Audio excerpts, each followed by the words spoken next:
Am I audible? Am I audible to all of you?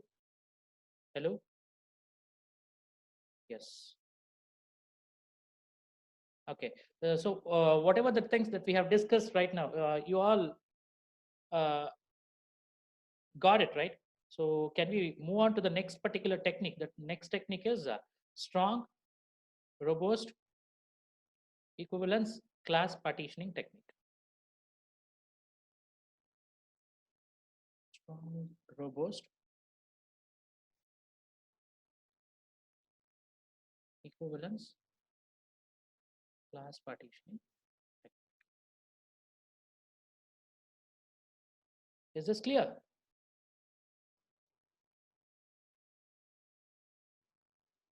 Okay.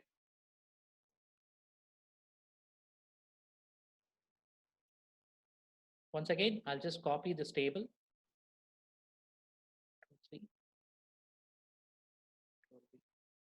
Now I need to change this particular cases. So instead of normal, I need to go with strong robust.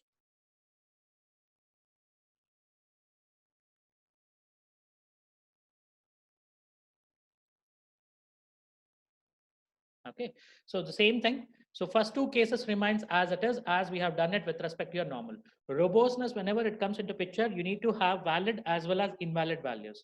So that's why valid values will should be taken into consideration. Apart from that, invalid. So with respect to invalid, first we'll consider multiple faults at a time. So two types. So with respect to your A as well as B, if it goes beyond your particular minimum limit called as 1, what happens? So you can say this as 0 also, no problem. Both are out of the range itself. So any value you can take it. It is not that -1 only, you need to go with it. You can take any value. Okay. So this time,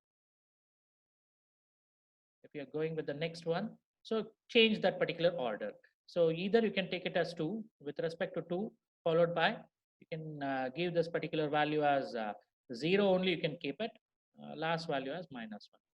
So in the similar fashion, the next particular value will be 2,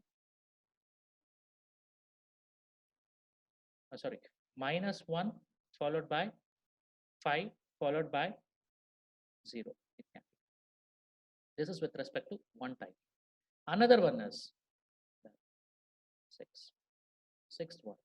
Sixth one is if it goes beyond that particular maximum value, that also you can just record it. So that 50 you can have it followed by. Or else what I'll do is I'll consider the multiple faults now. -1, followed by -1. All the three can go wrong. There is nothing like only two of them need to be having that particular type of thing. So I'll extend my particular cases now.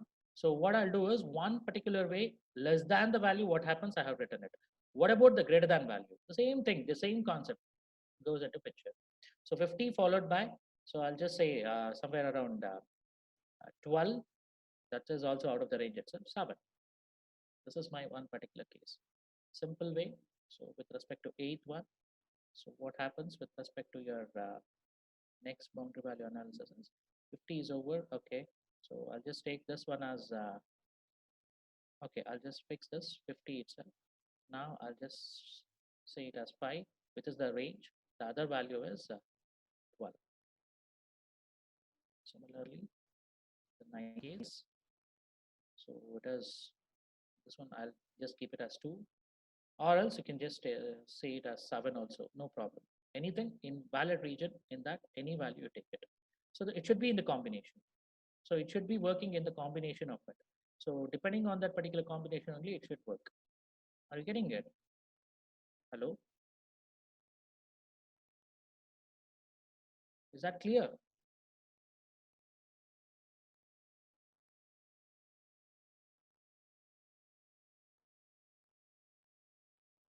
First, we'll go with this particular 2, then we'll take that particular 7. So then it will be easy for you to understand.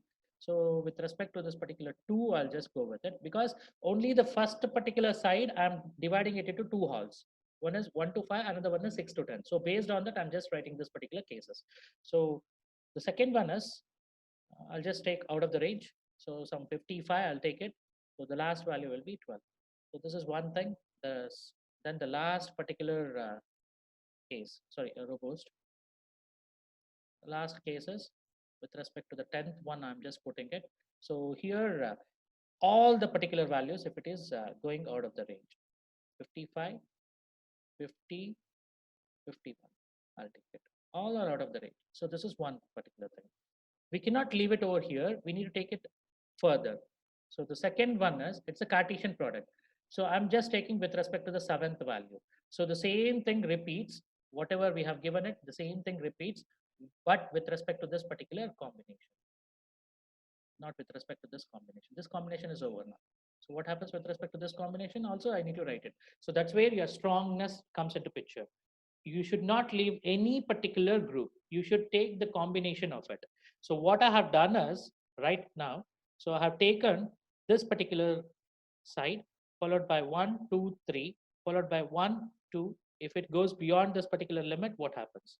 So for this. Now the same thing should be appearing for this particular thing also. That's what I'm just working on. So here, what is happening is, so you can just go with that, saying that -1 with respect to this has 5, I'll just take it. This one has 0. So SR with respect to 12, if you take it. So this one is 7 now, followed by, you can take it as combination of 0 here, followed by 7 over here. Here's a valid thing. SR with respect to the 13th case now. Okay, so this one, what I'll do is, I'll just -1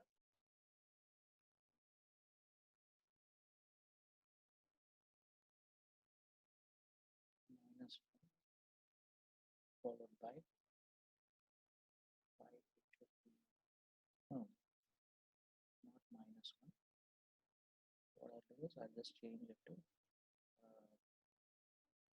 50 followed by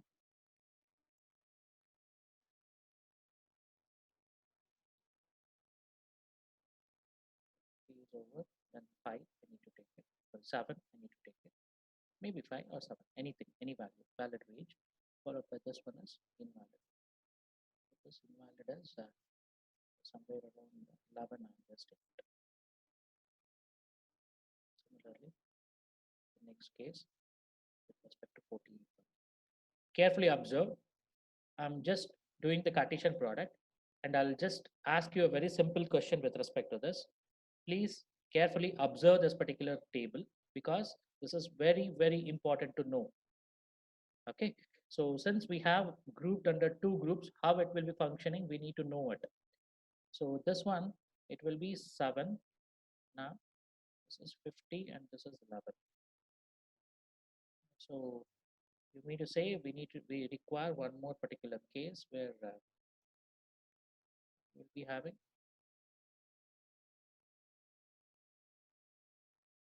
50 at this particular end, followed by 11 at this particular end, and this particular end. Awesome. Now my question is, do I require to have this particular